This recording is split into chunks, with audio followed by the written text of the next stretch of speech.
你呀，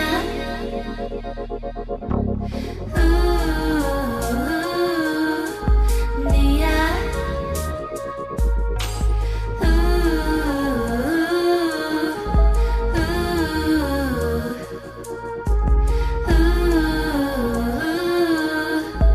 你呀。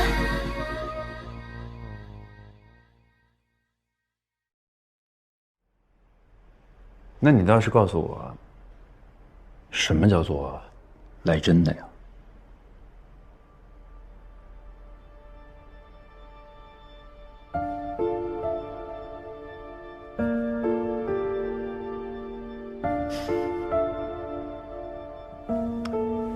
行，明白。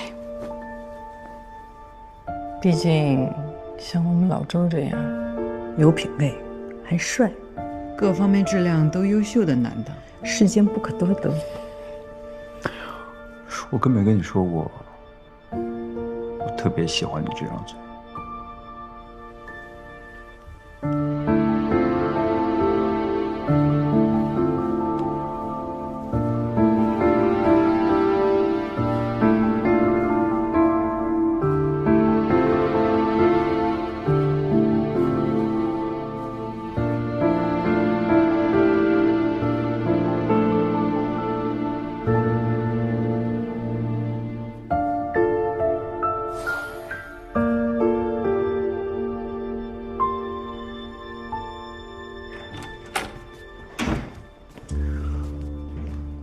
去哪儿？我让刘师傅先送你。不用，我叫好车了。公归公，私归私嘛，公私要分明。周总说的我都记心里了啊，省得遇到熟人你也不好解释。走了。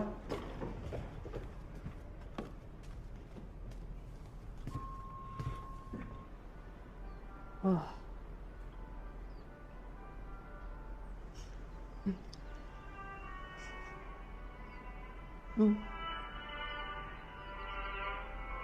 哇，凯西姐，你好有气质啊，好好看。哎呀，哪有啊？就好多年都没有拉，手都生了。就我们家那陈棉非要我上台，他呀也不怕我当着那么多人的面前垮掉。还记得当年陈棉第一次出席大场合，我帮他买了一件新款的风衣。我跟他出去吃饭，他真的不要太显摆，就跟那个服务员说，帮我把这件名牌风衣挂起来。天哪，我都头都抬不起来了我。就我们两个啊，就真的就是暴发户，苦日子过过，好日子也过过，就是不知道为什么现在没有了共同的话题，所以我想做点自己的事情。我想要创业。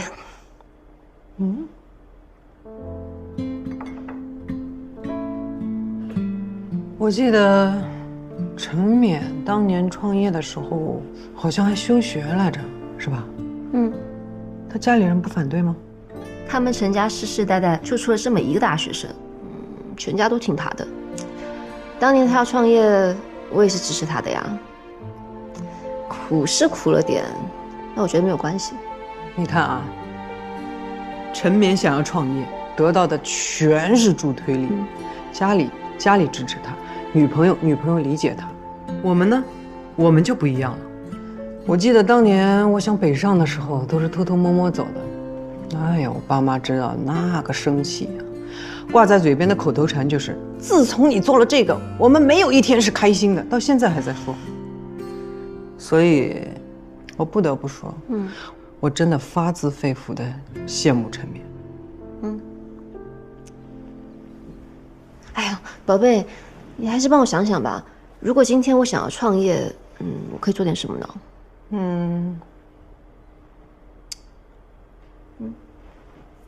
两条路，第一条曲线救国，就是你找陈冕给你投资，弄一个盛大的网红店，但是吧，显得咱没志气。你肯定不愿意。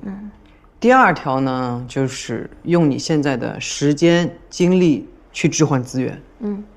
但是你要想清楚啊，你这个家就可能顾不上了，你愿意吗？那不行。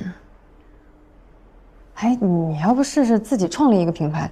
我看挺多太太不都弄那种小众珠宝店啊什么之类的吗？那格调还蛮高的。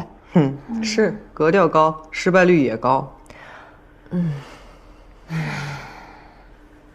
要不说啊，你就别想着一处是一处了，你就跟家好好待着，当贵妇得了。不好意思啊，跳跳妈妈，今天的黄鱼要怎么做啊？黄鱼就做黄鱼烧年糕好了。很简单的记一下啊。你就先把黄鱼洗干净，然后擦干，两边打花刀，然后煎至两面金黄，然后呢再请另一个锅把五花肉加进去，煸出油以后加葱姜蒜，然后呢再把煎好的黄鱼放进去，加上料酒跟高汤，然后再把切好的年糕还有调味好的年糕放进去，年糕煮熟了就可以出锅了。好。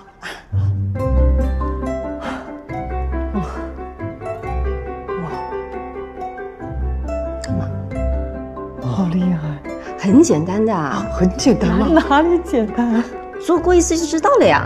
哎，要不这样吧，你就弄一个短视频做美食博主，多好啊！而且陈叔叔本来就是大厨啊，你有祖传手艺，糊弄外行，那这是不是？我觉得这挺好的，凯西姐，真的挺有看点的，挺好弄的啊？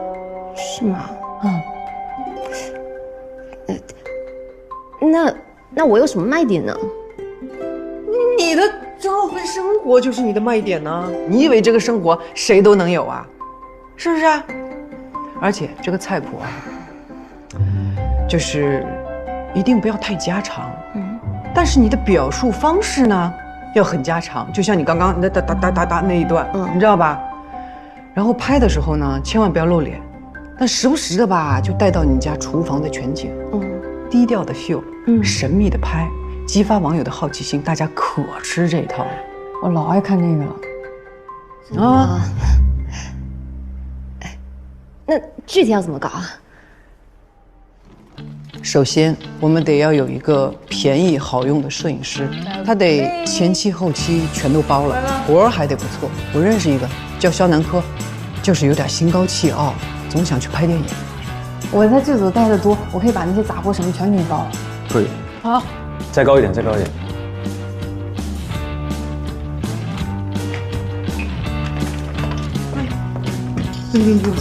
好。可以。OK 的。那准备好了吗？准备好我们就开始了。来，3、2、1 ，Action！ 然后拍的时候啊，不拍脸，只拍手，只拍这双养尊处优且会做饭的手。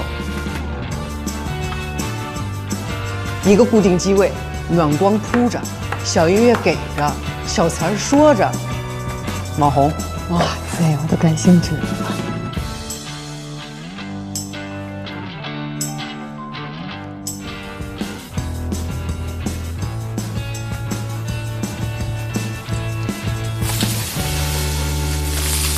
但是如果大家都对分级大纲有意见的话，我觉得还是把分级做扎实了，对吧？也省得以后返工。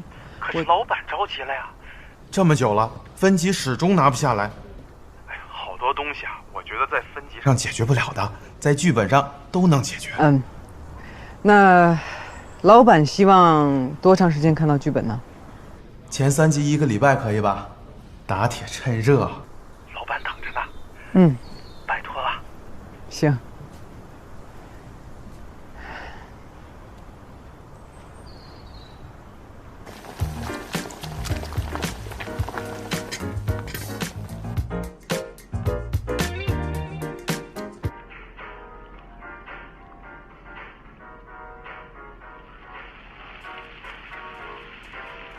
来，老公吃水果。行。其实啊，主要是罗曼的想法。我想反正也没有什么成本嘛，试一试也没有关系。你觉得呢？有点意思。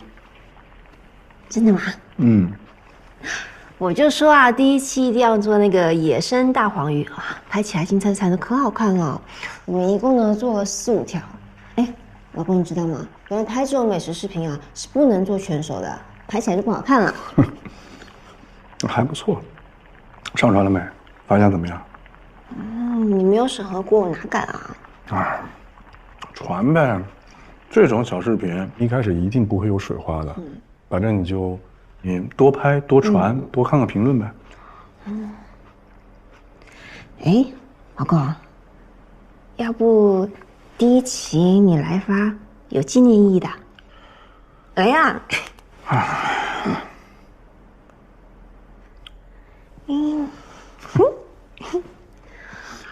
老公，要不然这样吧，以后我拍完以后就发给你看，你帮我提点意见。让你那个摄影师啊，多注意一下灯光。还有啊，多给一些机位，要不然太单调了。还有，最重要的是你的节奏要加快。碎片时间，就观众才爱看。哎，老公，你再说一次啊，我记一下。让摄影师注意一下灯光，机位多一点，这样。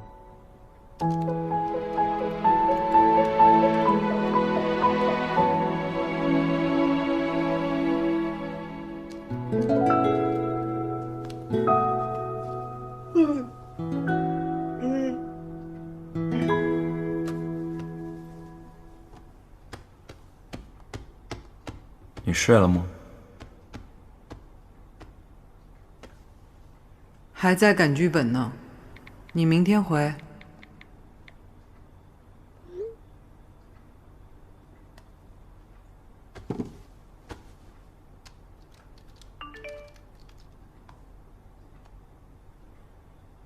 下楼。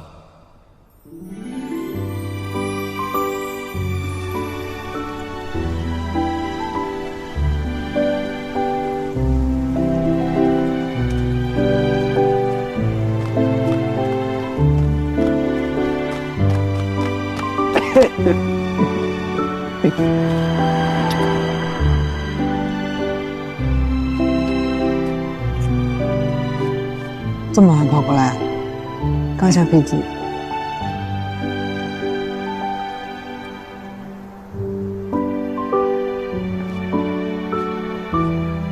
你是不是头都没洗？脸也没洗，洗过吗？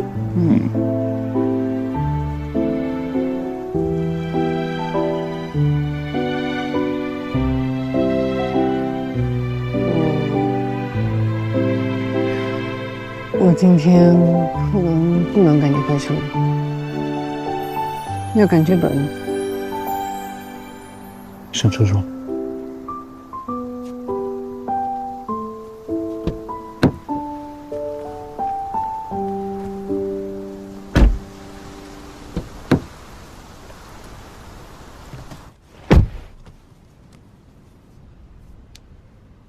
为什么不能去？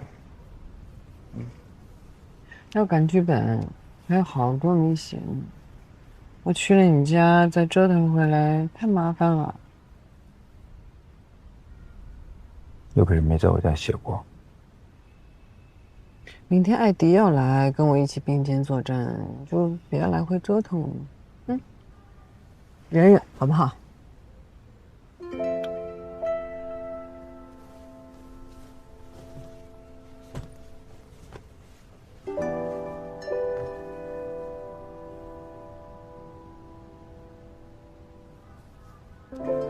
怎么了？很累啊？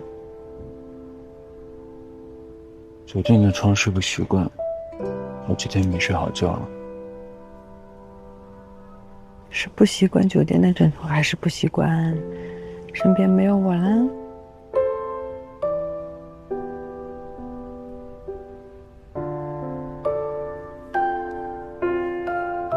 这么累，你就早点回去休息好不好？我要多抱你一会儿。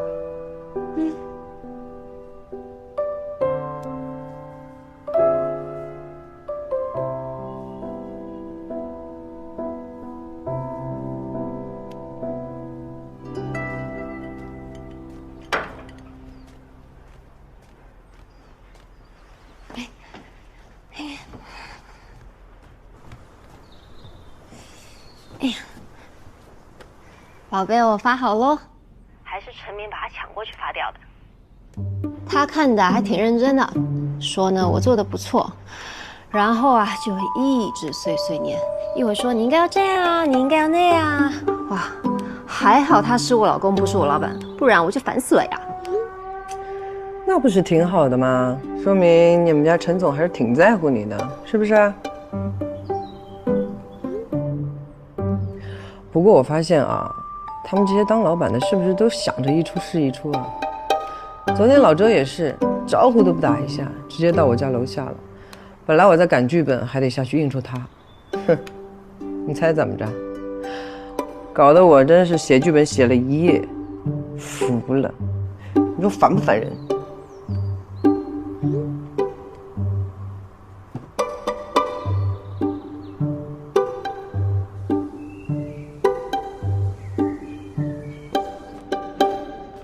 可能要注意一下打光，然后机位再多换几个，节奏可以再快一点。机位不变是之前跟罗曼老师说好的，而且我就算现在想配合你，我也做不到，没有那么多设备，再说也不是一个价钱。哦，要不咱这次先按方案这么拍，如果不行的话，我们下次再换方案。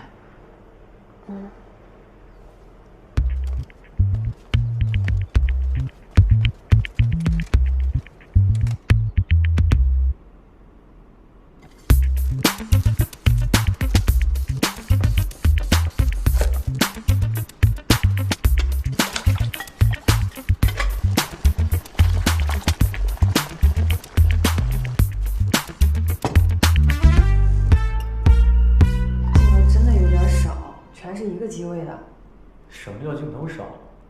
可是这样镜头语言就是很单调啊！你别人看着看着我睡着了都能。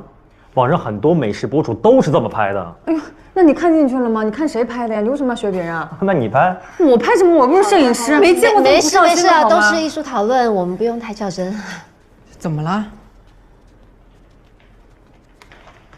哎，怎么那么早回来了？其他小朋友都玩飞盘去了，他玩不了就不高兴了。宝贝，没关系的，说好了就可以玩了呀，没必要不开心的嘛。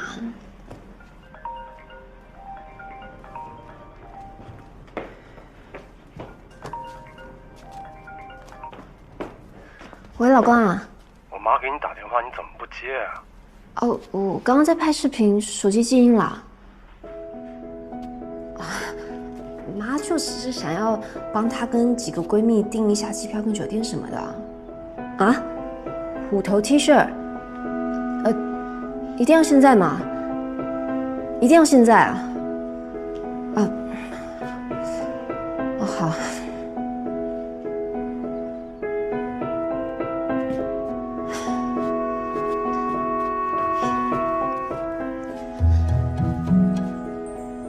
那妈妈等一下开完会再陪你玩好不好？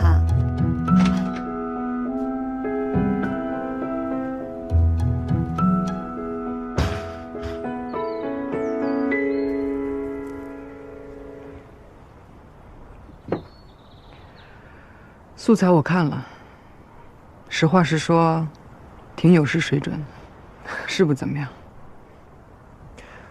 罗门老师，咱们除了干活，最怕的就是不专业的领导专业的，现场到底听谁的？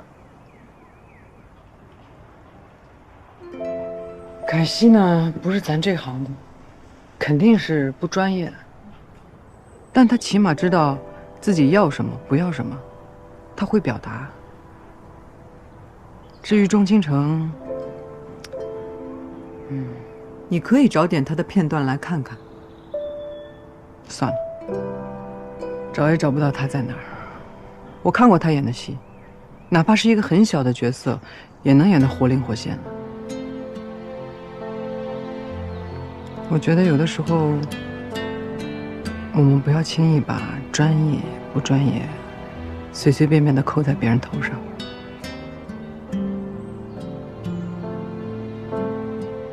不是你一个人怀才不遇。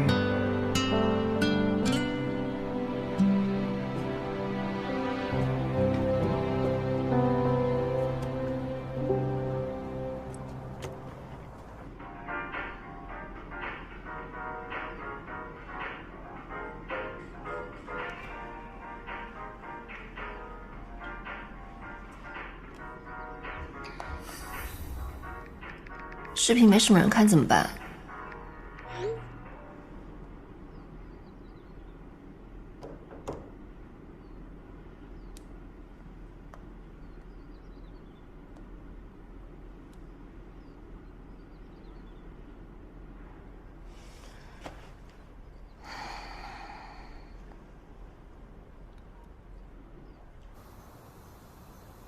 每天清晨，村里的妇女都会到河边洗衣服。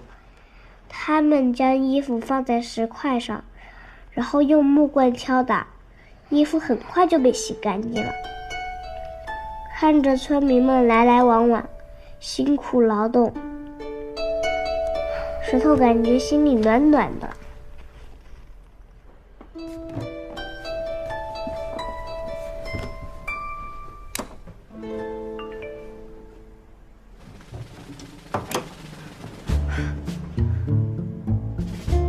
刚刚在写剧本，飞行模式了，找营销号转发，先涨点粉。找什么营销号？怎么让人家转发？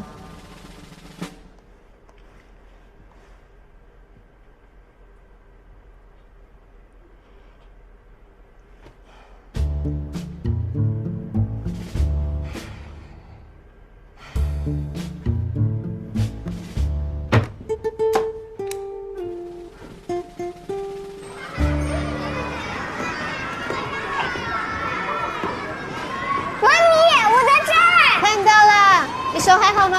还好，还好。去找你哥去。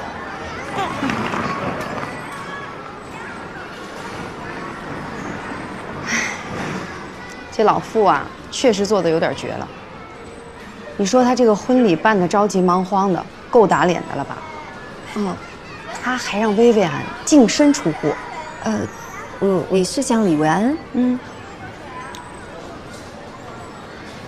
前几天我们家阿姨看见的，说一大早就出门了，拎着个小行李箱，打了个网约车，老傅都没派车送他。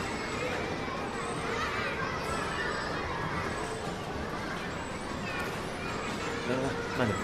晨晨，晨晨，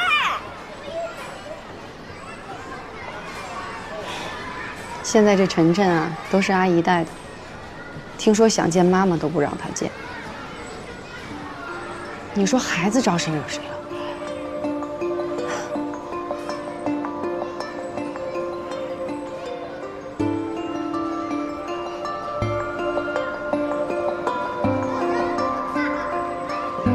我找了几个我关注的营销号，你看哪一个合适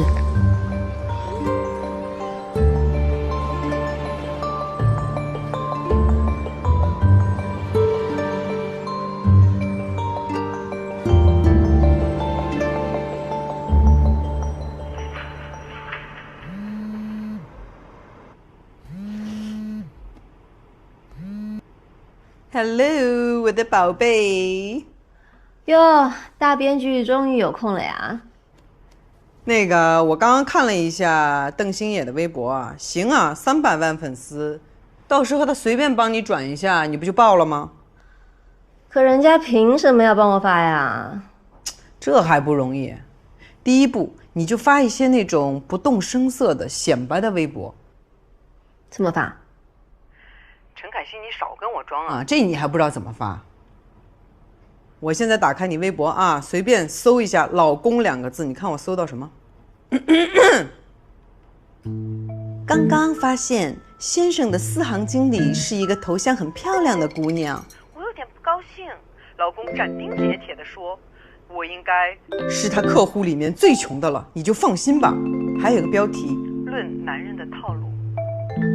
这不就是范本吗？秀恩爱，凡尔赛，一气呵成，酸甜烦。还有一种就是那种看似在诉苦，实际上在凡尔赛，这种叫什么？苦中带烦。西西，你挺有这方面的天赋的。哎呦，那个时候我们不是刚有钱吗？就喜欢发那些有的没的嘛。哎，你还是具体跟我说说要发什么啦？具体，你这样，你就转发一下陈冕公司要上市的微博，然后就发一个句号就行了。就发一个句号。啊，这就是最高级、最简洁的烦呢。然后你不是要去评论他的微博吗？你评论的时候你也记住了啊，言简意赅啊，点到为止。我看这个邓星也还蛮有资历的，人家也有家底啊。而且我看他在微博上发的东西，感觉这个人还挺骄傲的，动不动还抨击一下社会乱象。这他不会愿意的。他会的，这方面啊，你就信我吧啊。这种装的人呢，在资本面前最喜欢跪了。邓星也回我了，还私信了我，我邀请他来家里吃饭，你来的吧？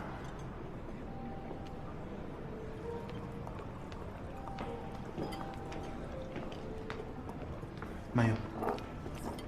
哎，你有没有觉得，我们俩在这吃饭，像不像我给公司立了一个大功，然后你奖励我吃一顿这样的饭？你看他们穿的。我反正不会奖励下属吃这么一顿饭。那我这样的下属也不行？我就不会请你当我下属。为什么？你太聪明了呀！是谁跟我说的？教会徒弟会饿死师傅。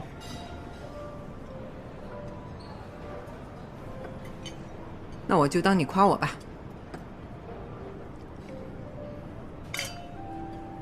你知道我为什么喜欢你吗？为什么？因为像我这样一个聪明的女人，你笑什么？嗯，我不说了。好了，说吧，为什么？因为像我这样一个聪明的女人吧，从谈第一段恋爱开始，我就学会了一件事情，就是装傻。我起码得装得比对方看起来傻。怎么说呢？就要以一个很拧巴的姿势，然后去仰望他，并且得让对方感觉到我在仰望他，对方才会觉得我可爱，好像这样，我才能得到所谓的爱情。那会不会很累啊？会啊。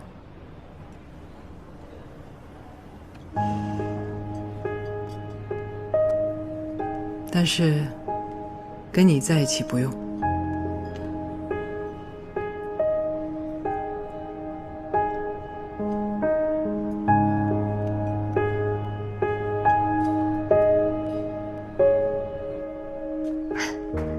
哎，黄虾好了。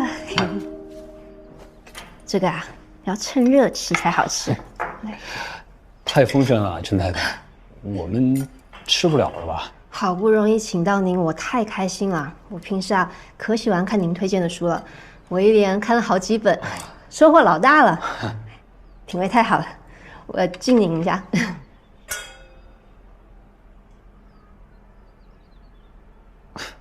我都以为现在没有人读书了，现在的人就是拿着一个封皮儿拍个照发个朋友圈，美其名曰社交属性嘛。我大学刚好是中文系的，也不能说有读多少书吧，就算是我一个兴趣爱好。吃吧吃吧，都凉了。好。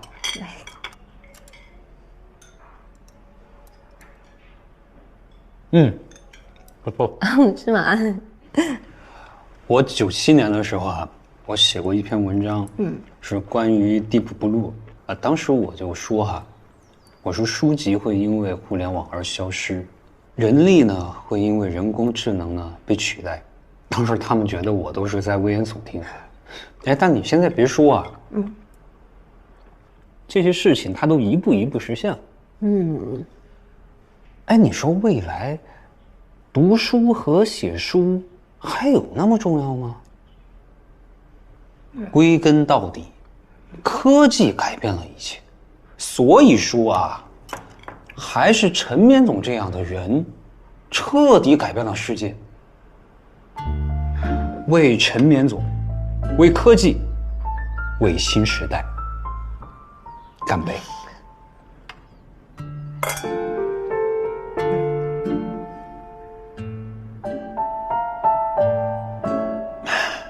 这酒不错，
你怎么看得那么准啊？据我判断啊，就这些营销号呢，通常都是 attention whore。对 ，attention whore 比较精准。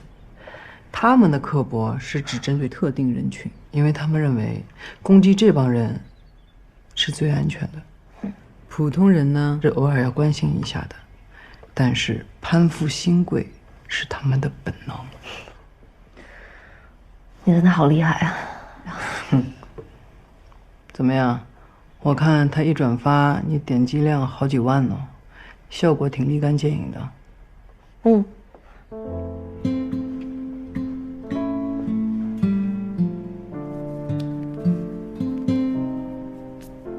小姐，你的全手美白已经做好了，要不要考虑再做一个换季深度补水呢？不用了，我这双手又不上镜。好，那我出去等你啊。嗯。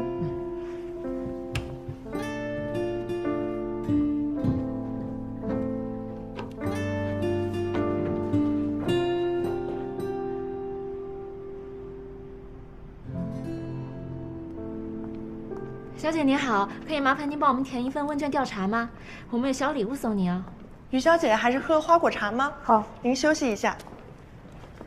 都填很满意是吧？哦，没墨了，不好意思，您稍等一下，我去换支笔。先用我这支吧。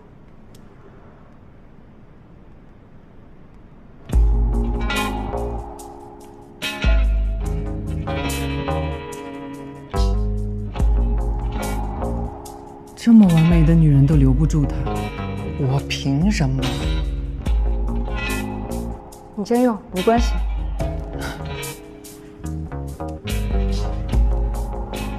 谢谢啊。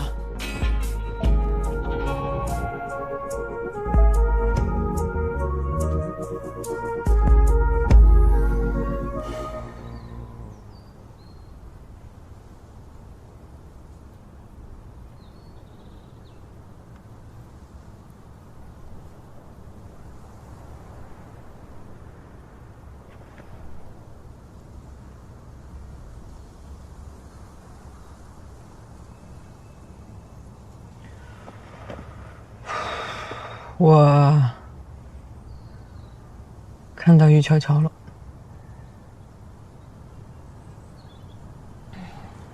那现在怎么样啊？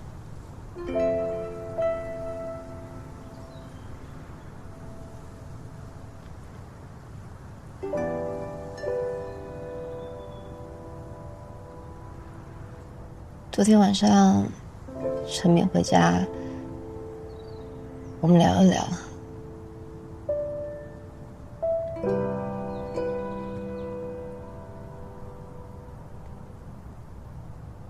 老周以前问过我，他说：“你觉得什么样的日子是好日子？”我当时说陈凯希啊，陈凯希那样的人就是好日子。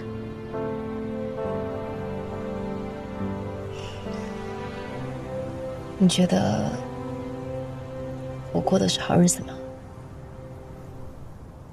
老公，那个英语家教你就定了啊，男生外语学院大3的，哇，他的口语非常好。老婆，你这么做有意思吗？什么啊？我是说，你这么严防死守的看着我，有意思吗？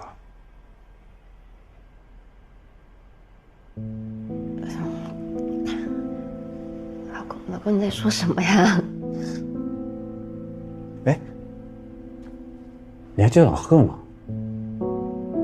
哦，早死了，猝死。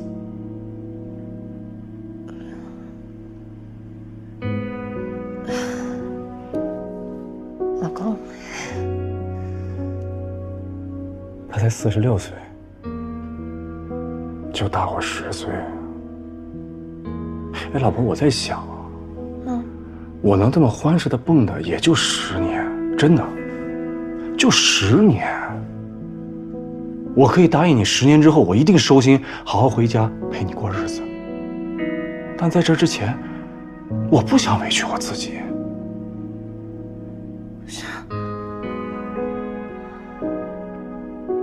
老公，你在说什么呀？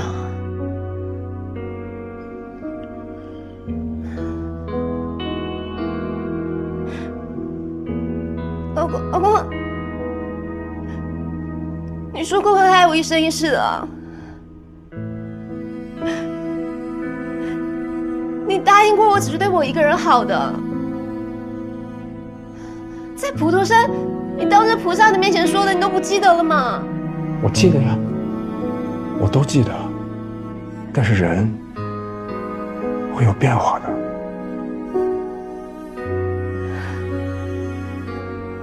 人有什么变化？是你有钱了，还是我老了？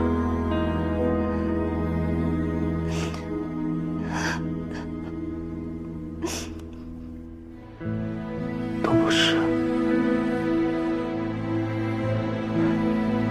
是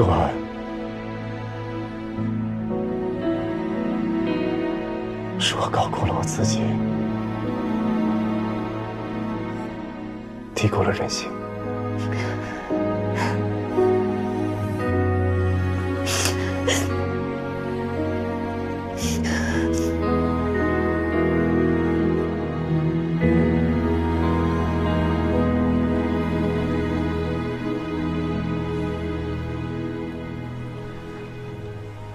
有什么你就说嘛。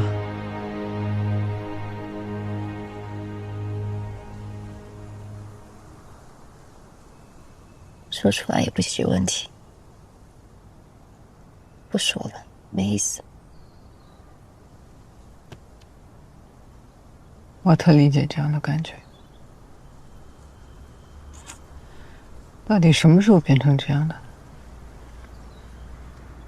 还是说长大就都会这样？有的时候觉得长大还真挺烦的。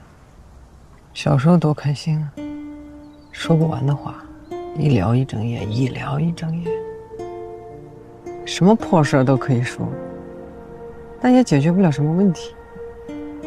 但是吧，我就觉得那会儿所有不高兴的事儿跟你聊一聊，心里就轻松很多。小时候好像觉得说出来了就没事了，现在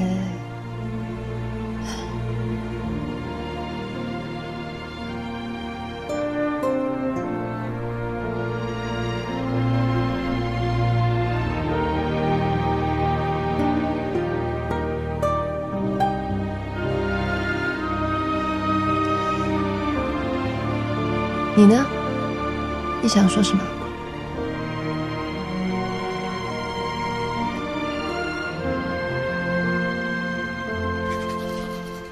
明天还要多久啊？还要一会儿呢。快点啊，早点睡。我明天9点飞机。9点，我爬不起来啊。你自己走吧，不用管我了。没关系，你起来要去哪儿告诉我，我让刘师傅来送你。你至于那么着急吗？怎么啦？怕我赖着不走？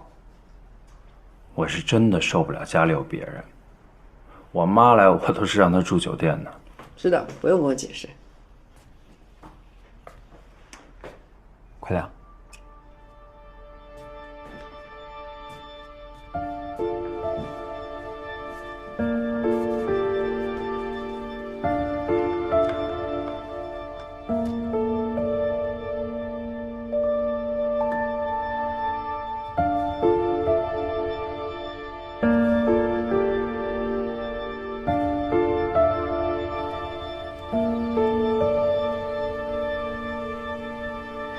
算了，不说了，没劲。